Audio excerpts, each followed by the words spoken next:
திரு ஜீவ சகாப்தன் அவர்கள் இணைகின்றார். திரு ஜீவ சகாப்தன், இது எப்படி பார்த்தாலும் ஒரு தடை தொடர்ந்தாலும் சரி அல்லது உடனே தேர்தல் வந்தாலும் சரி, எந்த ஆங்கிளில் பார்த்தாலும் இது தாவேக்காக்கு சாதகமாக போகக்கூடிய ஒரு உத்தரவாக பார்க்க முடியுது. அப்படி சில பேர் இப்போ நம்ம கருத்து சொன்னதை பார்க்க முடிஞ்சது. உங்க பார்வை என்ன? இல்ல, தாவேக்கா ஆட்சிக்கு ஒரு பிரச்சனையும் வராது. ஏன்னா ராஜினாமா செய்யும் போதே ஃப்ளோர் டெஸ்ட்ல அவங்க ஜெயிச்சிருவாங்கல்ல. ஏன்னா உங்களுக்கு 234 இல்ல இப்ப. அப்ப அவை பெரும்பான்மை அறுதி பெரும்பான்மை பார்க்கும்போது அவை பெரும்பான்மையில இப்ப பிரச்சனையே கிடையாது அவருக்கு. இப்ப 234 பேர் இருந்தாதான் அவருக்கு பிரச்சனை. 234 பேர் இல்லையே இப்ப. எம்எல்ஏக்கள் கம்மியா இருக்க அவங்களுக்கு நல்லதுதான். ஆமா, ராஜினாமா செஞ்சு நீங்க எலெக்ஷன் வச்சானா வைக்காட்டி என்ன, ராஜினாமா செஞ்சு காலி ஆக ஆக அவருக்கு லாபம் தான். அவருக்கு 108 சீட்டே போதுமானது. அவர் முதலமைச்சரா கன்னியூ ஆயிட்டே இருப்பாரு, ஒன்னும் பிரச்சனை கிடையாது. இது சட்ட ரீதியா அதுக்கு வழக்கை எதிர்த்து போட்டிருக்கிறாங்க. அந்த அடிப்படையில அதை நிறுத்தி வச்சிருக்கிறாங்க. ஆனால் இவங்க தொடர்ச்சியா எதிர் முகாம்ல இருந்து சட்டமன்ற உறுப்பினர்களை இழுத்துக்கிட்டு தான் இருக்கிறாங்க. அது ஒரு பக்கம் நடந்துகிட்டே இருக்கும். இன்னொரு பக்கம் இந்த மாதிரி வழக்குகள் இது போடுவாங்க. ஆல்ரெடி அவங்களுக்கான ஃப்ளோர் டெஸ்ட் வச்சா ஜெயிச்சாலும் ஜெயிச்சுக்கிட்டு இருக்கலாம். ஏன்னா இப்ப அவங்கள பொறுத்தவரையும் அவங்கள ஆதரிச்சுக்கிட்டு இருக்கிற திருமாவளவன் அவ்வப்போது ஏதாவது மிரட்டிக்கிட்டு தான் இருக்கிறாரு. இடதுசாரிகள் தொடர்ச்சியா இவங்க அரசை விமர்சனம் பண்ணிக்கிட்டு தான் இருக்கிறாங்க. தினமும் போராட்டம் பண்ணிக்கிட்டு இருக்கிறாங்க. 4-2-6 உங்களுக்கு எப்ப வேணாலும் வெளியேறலாம். ஒரு 6 சீட்டு அவருக்கு நம்பகத்தன்மை வாய்ந்தது கிடையாது. அவங்க ஆதரவுல இவரால தொடர்ந்து ஆட்சி செய்ய முடியாது. அது பெரிய குடைச்சல் தான். அதுக்குதான் அடுத்த பாமக அடுத்த 4க்கு அவர் ரெடி பண்ணிட்டு இருக்காங்க. அந்த பாமக 4 வரும் பட்சத்துல விடுதலை சித்தைகள் இருந்தாலும் இல்லைனாலும் விஜய்க்கு கவலை கிடையாது. ஏன்னா இவருக்கு 2 தான், பாமகவுக்கு 4. பாமக வர்றதுதான் எப்படி பார்த்தாலும் 2 எக்ஸ்ட்ரா தான் உள்ள வருதுன்ற பாரு. ஆமா, 2 எக்ஸ்ட்ரா தான் உள்ள வருது. ஒருவேளை 2 போனா கூட போயிட்டு 2 போனா கூட 2 எக்ஸ்ட்ரா தான் உங்களுக்கு. அதனாலதான் அவர் பாவம் ஸ்டாலின் மீதும் நன்றி உண்டு நட்பு உண்டுங்கிற மாதிரி எல்லாம் இடையில பேசிக்கிட்டு இருக்காரு. அதனால இந்த விஜய்க்கு இது எந்த பிரச்சனையும் கிடையாது. அவர் ஆல்டர்னேட்டிவ் A, B, C போய்கிட்டே இருக்கிறாரு. முதல்ல அவங்களுக்கு ஆதரவு தந்த இடதுசாரிகள் விசிகா, அப்புறம் அவங்கள நம்பாம 25 எம்எல்ஏக்களை போய் பார்த்தது, அப்புறம் அவங்க இப்ப எடப்பாடி பழனிசாமி மிரட்டின உடனே ராஜினாமா செய்ய வச்சு ஆதரவு வாங்கினது, இப்படி எல்லா முயற்சியும் பண்ணிக்கிட்டு இருக்காரு. இடையில வைகோ ட்ரை பண்ணாரு, அது கொஞ்சம் இஷ்யூ ஆயிருச்சு, அவங்க எம்எல்ஏக்கள் ஒத்துழைக்கல. அதனால அவர் அடுத்தடுத்த முயற்சிகள் அவங்க ஈடுபட்டு இருப்பாங்க. எப்படியா இருந்தாலும் இப்ப விஜய்க்கு சாதகமான சூழல் தான். பட் இப்போ கன்சிடரிங் த கிவன் சிச்சுவேஷன், இப்போ அடுத்த 6 மாசத்துக்குள்ள ஒரு இடைத்தேர்தல் வரல அப்படிங்கிற பட்சத்தில், இந்த ஆண்டு இறுதிக்குள்ள இடைத்தேர்தல் அறிவிப்பே வரல, ஏதோ தடை இப்படியே போகுது அப்படின்னா, மீண்டும் எதிர்கட்சிகள் ஒரு நம்பிக்கையில்லா தீர்மானம் மாதிரியான அந்த 6 months பீரியடுக்கு அப்புறம் முடிவு பண்ணலாம், சட்டத்துல இடம் இருக்கு, அப்படி ஒரு முயற்சியை மேற்கொள்வார்களா? இல்ல நீங்க சொன்ன மாதிரி கொண்டு வந்தாலும் விஜய் ஜெயிச்சிருவார்ல, அவருக்கு என்ன பிரச்சனை?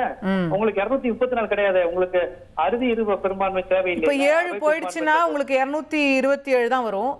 அதுல உங்களுக்கு 113 114 இருந்தா போதும். போதுமே. காங்கிரஸ் ஒருபோதும் போக மாட்டாங்க இப்போதைக்கு. முஸ்லீம் லீக்கும் ரொம்ப உறுதியா இருக்கிறாங்க.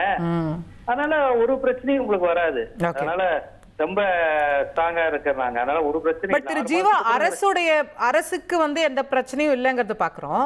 இந்த 5 தொகுதி எம்எல்ஏ, திருச்சி கிழக்கு விஜய் தொகுதி விட்டுருங்க, அதை தவிர 4, இப்ப கரூர் விஜயபாஸ்கர், விராலிமலை விஜயபாஸ்கர், அப்புறம் இன்னும் அதை தவிர 2 தொகுதி, அவங்களுடைய நெக்ஸ்ட் மூவ் அல்ல அவங்களுடைய அரசியலுக்கு இது தடையா வருமா?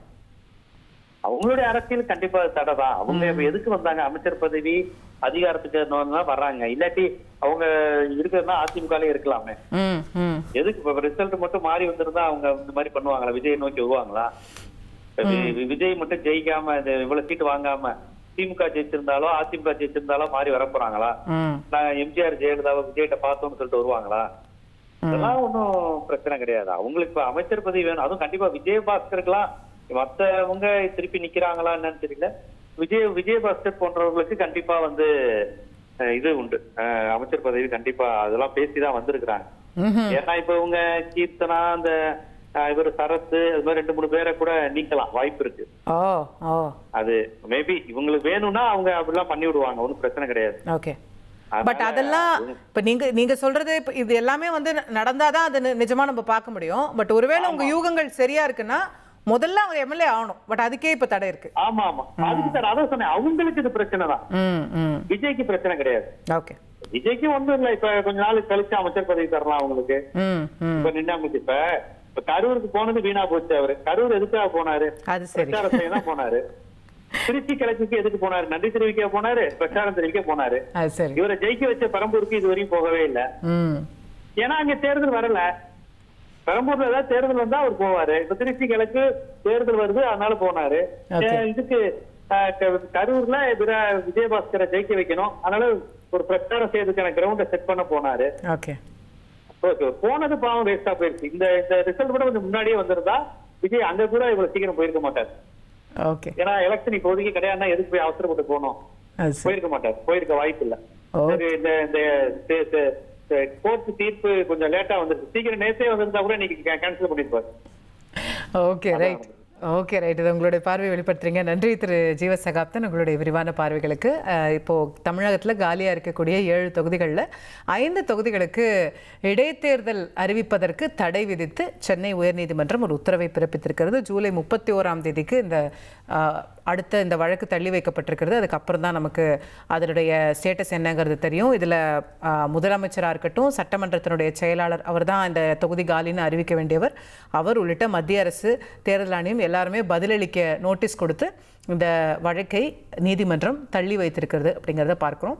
ஸோ இந்த 5 தொகுதிகளுக்கான இடைத்தேர்தல் உடனே வருமா, தள்ளி போகுமா, இல்லை இந்த 5 நீங்களா மிச்ச 2 தொகுதிக்கு மட்டும் இப்போதைக்கு இடைத்தேர்தல் நடக்குமா, இது எல்லாமே தேர்தல் ஆணையத்தினுடைய கணக்குக்கு உட்பட்ட விஷயங்கள்.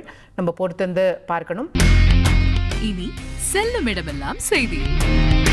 தந்தி டிவியின் வாட்ஸ்அப் சேனலை ஃபாலோ பண்ணினா செல்ல இருக்கும் இடமெல்லாம் செய்தி. இதோ QR கோட், இப்பவே ஸ்கேன் பண்ணுங்க, ஃபாலோ பண்ணுங்க.